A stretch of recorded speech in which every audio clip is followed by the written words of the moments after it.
local firm and started kind of branching out on my own, doing some freelance, mainly creating content and running social for local retail and restaurant businesses.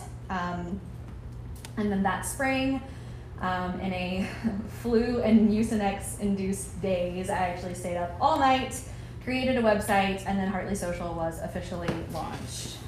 So that's been 7 years ago, and in that time, we've sort of narrowed our niche personally to doing exactly what we're going to do today, which is helping clients identify their niche and then build a content strategy around that. So everyone should have a little worksheet, and I can add this or send this over email for anyone who's not able to be here in person today. So on this first page, we have our beliefs, Hartley Social's core beliefs. So first, we believe that your differentiators are the key. Your differentiators are how you relate to your audience. They're basically why any prospective client would choose to work with you, your brand, you as an agent over anyone else. And they are really what inspire that long-term brand loyalty. So that said, if your current strategy is just kind of, looking around at what other agents are posting and then slightly tweaking their content to fit your account, you just have to ask yourself, why would a prospective client choose to work with you over that agent over there? Our next belief is your brand is not for everyone. So hear that and then hear it again. Your brand should not be or should not try to be for everyone. Instead, your brand should be immediately associated when someone thinks of you with a particular niche. So I understand the hesitation to kind of like limit your pool of clients right out of the gate, but I would ask you to shift your mindset, and instead of thinking of it as limiting your potential clients, you're really limiting your competitors. So essentially you are creating your own category. And when someone thinks of you, they think of insert here, they think of X. So someone who has that particular need really wouldn't even consider working with someone else. It's important to remember that mass appeal is the same as mass unappeal. And then lastly, your niche should always be top of mind, not only for your prospective clients, but for you as well.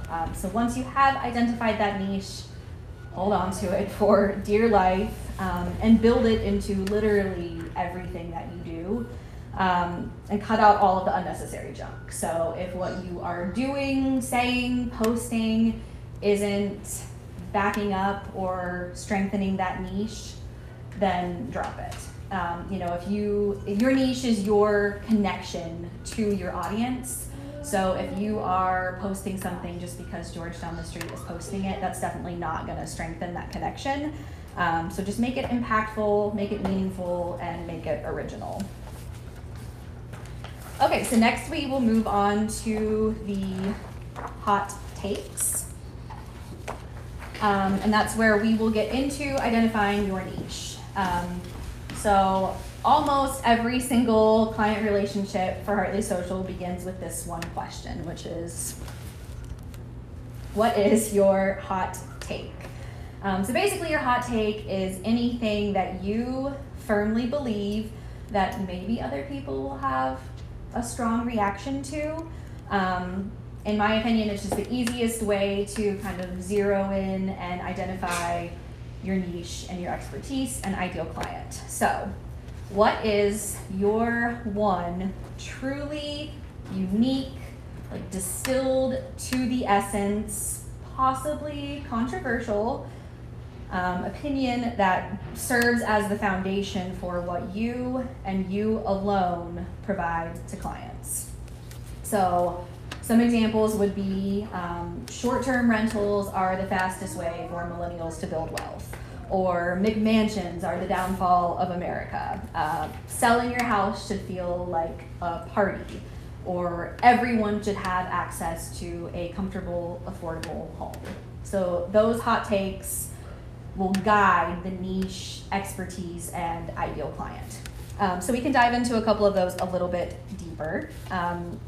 If McMansions are the downfall of America is your hot take, then your niche might be finding unique historic homes. Your expertise might be helping your clients get move-in ready while preserving the historical integrity of the home. And your ideal client may be someone who appreciates quirks and isn't looking for something that's super turnkey. If everyone should have access to a comfortable, affordable home is your hot take, then your niche may be affordable homes for first-time home buyers.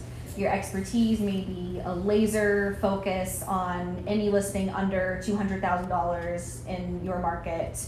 And your ideal client may be young couples who are, not afraid of purchasing a home in an up-and-coming neighborhood. So on your worksheet, if you'd like, you can fill in your hot take. And remember, your hot take doesn't have to be about the product or the home that you sell. It can be about the experience you create, the connections that you have to offer, the level of service that you provide. And you also don't have to speak to just one group. You can sell to first-time buyers and seasoned investors and build a content strategy that speaks to both. But your hot take is that overarching belief or philosophy that you can apply to every single one of your clients. Okay, so once you have identified your hot take and therefore your ideal client, you can take a deeper dive into your target demo. So not all target demographics are the same. Some of them are going to be more focused on the personality traits of your ideal client, and others will lend themselves to being a little bit more, data demographic driven. So someone who is interested in unique, quirky, historic homes might not necessarily fit into a specific age bracket or gender. So you'll have to think kind of outside of the box for that ideal client and put some thought into what makes them the same. What do they have in common? Are they interested in design and DIY? Do they frequent businesses in a historic district? Personality-wise, are they maybe a little anti-conformist or free-spirited? Answering those types of questions will help you determine not only how to reach them, but then when you do reach them, what kind of message is going to resonate with them. On the flip side, a young couple looking to buy their first home is going to be a little easier to target. They'll typically fit into a similar demographic and, will maybe be looking in the same places for information. As a side note, social media ad campaigns are a great option for this because you can input some of that demographic data without having to do all of that legwork yourself, which is always nice. But regardless of how your client is defined, you'll have to do a little research at this stage to determine, who they are, what they like, what types of media they consume, where they hang out, etc., and work that into your strategy. So something that is super helpful with that, I have found, is developing a client avatar. So basically, these are just quick profiles that personify your target demographic, take them beyond these characteristics or numbers. I find that it really helps to keep your content and voice on point when you know exactly who you are speaking to. And also it's fun, and I like to have a little fun with it. Give them a name, give them, some personality traits, a few, a little bit of background info. So for example, Lauren, 27, is engaged and ready to start the home buying process. She wants to move from her shared apartment on campus with her friends to her first home with her soon-to-be husband, Ben, but come on, you guys know Lauren. She's a little bit anxious about the process.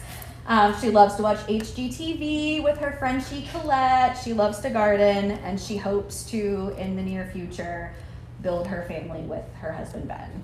So you can see how just developing that avatar would change everything about your copy, how you're writing your captions, how you are speaking to your audience. So keeping Lauren in mind, or any of your customer or client avatars in mind, you should ask yourself if the content that you're posting is relevant to them. Is the caption going to speak directly to them?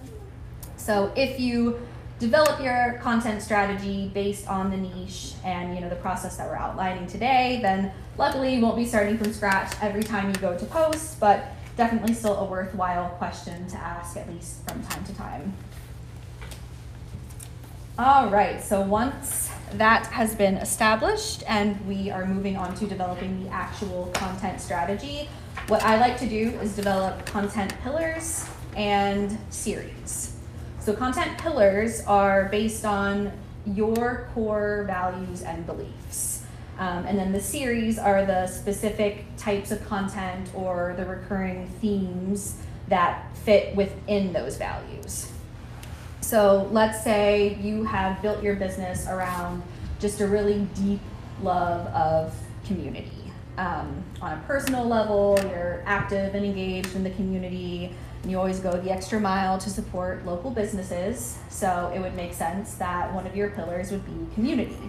Then under community, you would have several recurring series, like for example, neighborhood revitalization. And maybe that's where you tell the story of your hands-on involvement in the neighborhood association meetings and beautification projects and so on and so forth within that specific neighborhood. So at this stage, you'll also want to consider the type of content that you want to create for each series, and make sure that you are building in the capability to create a variety of different types of content, or at least covering all of the bases that you intended to cover. For example, if you really enjoy posting funny reels, but you also want to prioritize creating more in-depth blog posts from time to time, just make sure that the series that you're creating allow for that and are conducive to both types of content. Personally, I think a good number to shoot for is 3 to 5 content pillars with 2 to 3 series each. So from there, you will outline your actual strategy for posting. So this is not one size fits all. Of course, there will be a few optimal times to post, or maybe a certain type of post or number of posts in a week that the ever elusive Instagram algorithm prefers, but the important thing is to find what works for you. So if posting 4 to 5 times a week just feels completely overwhelming and not doable, but you know that you can be consistent posting 1 time a week, then post 1 time a week. Don't make it harder on yourself than you need to. If you feel uncomfortable creating reels, but you feel totally cool posting something to the feed, then post something to the feed. Facebook, Instagram, and any other conceivable social media that pops up from now until the end of time is going to continually change. So acknowledge it, don't let that intimidate you, and just don't get caught up in the chase, I guess, of always trying to integrate those new features if they feel unnatural to you. It's very easy to get lost in the sauce, if you will, and basically gauge the entire effectiveness of what you're doing based on the number of likes that you're getting on your posts. But cultivating a strong presence that speaks to who you are and speaks to your brand is always going to be more important than the number of times someone double taps on your post. And again, when it comes to the type of content you're creating, just be realistic about what you feel comfortable with. Reels have more reach than a post on the feed, but again, if the idea of creating a reel, which I don't think it is to this audience, but feels completely intimidating or unnatural, then and you're not gonna follow through with your posting strategy if reels are a huge part of it, then don't make reels a huge part of it. The algorithm does prioritize users who utilize new features always. And yeah, you may get more reach, but if you're hurting your brand in the process, it's going to do more harm than good. So instead, try to focus your efforts on adopting those new features that feel natural to you, make sense to your brand, and then are going to really resonate with your ideal client. So keeping all of that in mind, you can get into the nitty-gritty details of your posting strategy. So I think it's helpful to start with an idea of how much time you have to allocate or how much time you would like to allocate to social media in a month or a week, and also think about how you personally work best. So, do you like to take 10 hours at the end of the month to develop all of your content for the following month so it's done, out of the way? Do you like to take it week by week so you have a little bit more flexibility in your posts and, you can maybe respond to things that are happening in the world in real time? Is it easier for you to post in the morning before your kids wake up? Or would you rather post while you're eating lunch in between showings? Again, what works for you may not be quote unquote optimal, but getting it done is always better than waiting for perfection. So just give yourself a little grace and be realistic about expectations. One way to sort of counteract maybe not posting at the best times or posting the right amount of times per week is to just be authentic and engaged.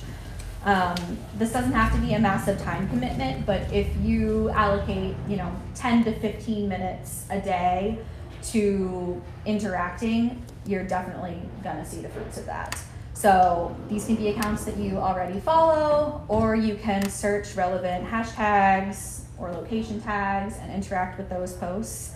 I will say, if you are doing anything more than just liking the post, if you're leaving a comment, just make sure it is meaningful. Instagram sometimes will flag accounts or even disable accounts that leave what look like spammy comments. So, try to refrain from just like a single emoji or even a series of emojis, and definitely anything that isn't directly related to what someone has posted. Additionally, if you are actively trying to build your following or grow your engagement rate, I always suggest interacting immediately after you post. That's going to get more eyes on your post within the first few minutes, which will then prioritize your post on the algorithm. So I find it helps to create a list of accounts, hashtags, and location tags where you can focus your attention. It just helps take some of the guesswork out of the time that you spend interacting, and ensures that the time that you do spend is going to be as productive as possible. And remember to consider the client and what they are actually posting and what their social media behaviors are. So if you're spending the time to interact, I'm sure you don't want to be only liking posts from other real estate agents, right? You want to get prospective clients' eyes on your content. So interacting with the hashtag real estate is not necessarily going to yield the best results for you. Think about the tags, hashtags, location tags that your prospective clients are actually using, and go from there. If you're not sure, I think it's helpful to find a few people, like real life people, not client avatars, who kind of embody your ideal client, and just take a deep dive into their social media usage. Look at what they're posting, see if they're using any tags or hashtags, look at the accounts that they follow, and then from there you can add all of that to your personal list, so you know that you're kind of targeting the right people when you're doing that interaction. So there are some big name entrepreneurs and business experts that say that you should only be spending time doing what only you can do, and you should literally delegate the rest. Well, I think that's a bit extreme. I do think it's helpful to identify which parts of social media you do enjoy and which parts you excel at. Maybe you like posting or creating the content, but you just absolutely hate taking the time to interact. Or maybe you hate being on camera, but you really kind of like creating the graphics. You can always try, instead of just totally ignoring the things that you don't like, sweeping them under the rug, outsourcing some of those things. So you could hire a VA to do some of that kind of tedious interaction if that's not your style. You can work with a photographer to help you get really great on-brand content. Or you can always hire Hartley Social if you want someone to like fully manage your account. So speaking of that, before I open it up for any questions, I did want to talk about some of the things that Hartley Social has to offer that could be helpful to you guys. I am in the process of creating several different digital products for real estate agents specifically, one of which is the 30 content prompts for real estate agents. So these are really in-depth, niche-focused content prompts that can be used not only on social media, but in email newsletters and blogs, designed to tell your story. So that would be a great option for someone who's just kind of looking for a little support or maybe, running out of ideas. If you would rather sit down together and have a one-on-one session, a brand discovery session is great. We'll kind of work through some of the things that we've talked about today and together find your niche, your ideal client, so on and so forth, and then create an action plan specific to you. Lastly, if you want a little bit more hands-on help, the Social Starter Kit is a great option. We will do an in-depth account analysis. We'll build out your personalized content pillars and series. We'll create a 15-post content calendar. So that's going to be really tailored to you. I will say the brand discovery sessions and social starter kits, bookings will be closing on, I think it's on there, the 15th. Just so I can make sure that I have enough time to get everyone wrapped up before I give birth to this basketball in here. So there is a discount code for any of the offerings or packages that you might be interested in listed on there. And if you have any specific questions about any of the packages, please feel free to let me know. And I will be happy to help. Oh, also, if you would rather just totally hand it off, we can create custom packages as well.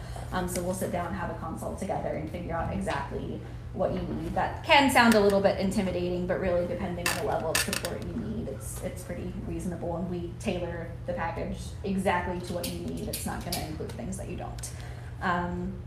So does anybody have any questions about what we talked about today, or just, social media in general? Yes. So you said after you post, the best time to interact is like immediately after. Mm-hmm. Do you interact with other accounts, or like you respond immediately to comments? Because I kind of heard both sides to that, like post and ghost, and then come back and comment after like a couple of days, because then it like brings that post back to the top. Right. So I specifically was more referring to interacting with other accounts, just to try to increase that visibility, for that post. For that post, just in hopes that the engagement strategy is funneling people to your page, and then they'll click on your most recent post.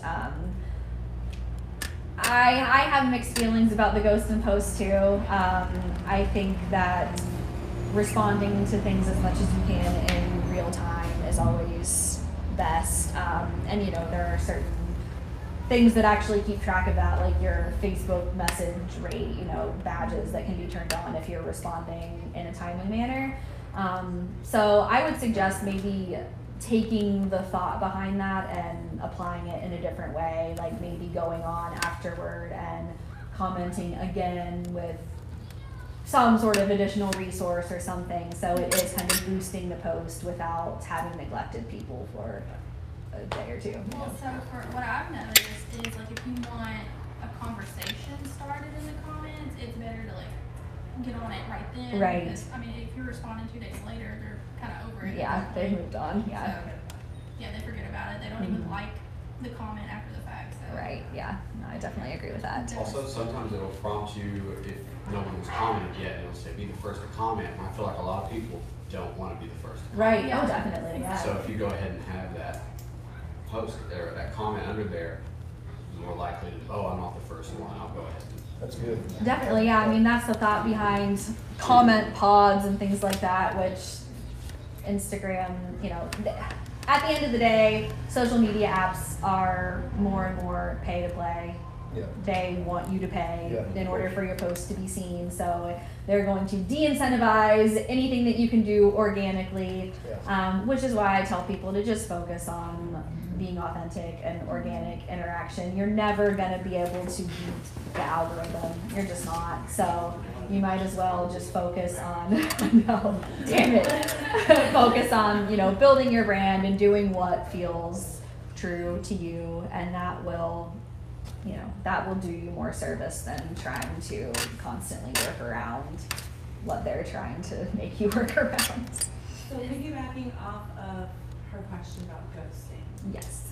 I've heard that like once you post something, you just let the notifications build. Don't even like touch the heart. Just like let it build. Don't like just ignore it, and then like let it go for a couple hours until it like you see that it slows down. I know, because then you want to comment, right? Yeah. So what I've been doing is like I just let it do its thing. I don't touch the heart because I'm like scared. So I'm like, oh no, it's gonna make people not see it anymore. Right. And there's so many Is that true? suspicions and like Yeah, I about don't this know. whole thing. I always click. I I can't don't know. stand like notifications. Yeah, so so I'll I just leave it and then I'll go back to my video and then I'll go like click the comments to see if anybody commented there instead of going to the heart and looking to see the comments there. Like what?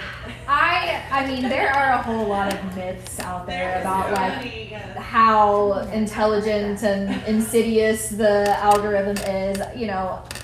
I'm sure it's probably not tracking it to that level. Yeah, Okay. yeah. Because I'm like, I think that's not right. Yeah, I mean, they certainly are not as open as we would like them to be about their practices. But I mean, that was the thing with like shadow banning. Everyone was convinced that their accounts were being shadow banned. It's like, no, it's not. It's Yeah, I was scared that like once I touch it, it's like okay, that's it. I don't get any more likes. yeah, And no, you're good. another this may be a myth, it may be fact, I don't know, but on the comments, they have to be more than 5 words, right? Yeah, definitely the longer the better. Okay. No emojis. Or emojis, but they don't count. With words, yeah. Emojis aren't going to count toward the like character count, and definitely just emojis are going to be kind of flagged as spammy. Which sucks if you love emojis. Andrew right here, he talks to Oh my me. God. Oh yeah. He's getting better at reading.